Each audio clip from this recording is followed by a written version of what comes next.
मनावे जाई बयरवा संग हो। पूजा प्रीति के संगे ये रानी तू मनैहा रंग रंग हो। साझे सबे सामान जुटैहा रानी सुबह हो जाई देर आ गइल हैप्पी न्यू ईयर। अमन सामान कई ढेर आ गइल हैप्पी न्यू ईयर।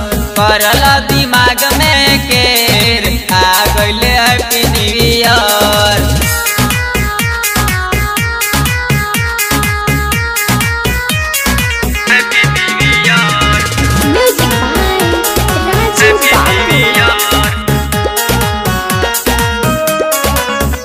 लदीना समनवा जाए के बमनवा तू मन जाए रानी चल जा सखी संगवा।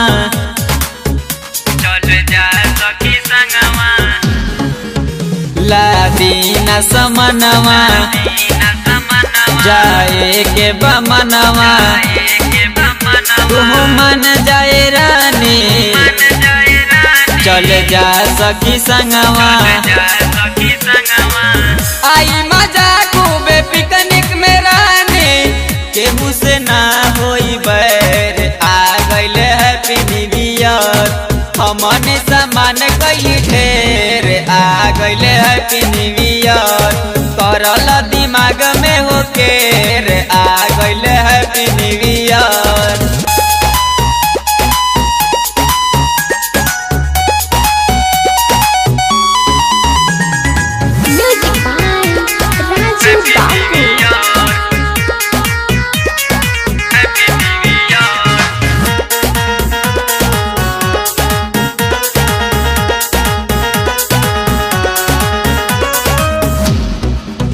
तू हवा शाकाहारी बनई है आलू के तरकारी।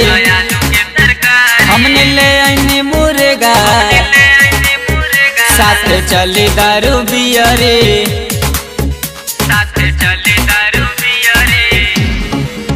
तू हवा शाकाहारी बनई है आलू के तरकारी। हमने ले आईनी मुर्गा साथ चली दारू बियरे।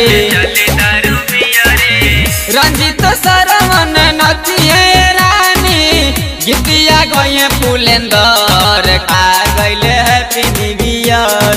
हमन सामान कई ढेर आ गइल हैप्पी न्यू ईयर। करल दिमाग में हो केर आ गइल हैप्पी न्यू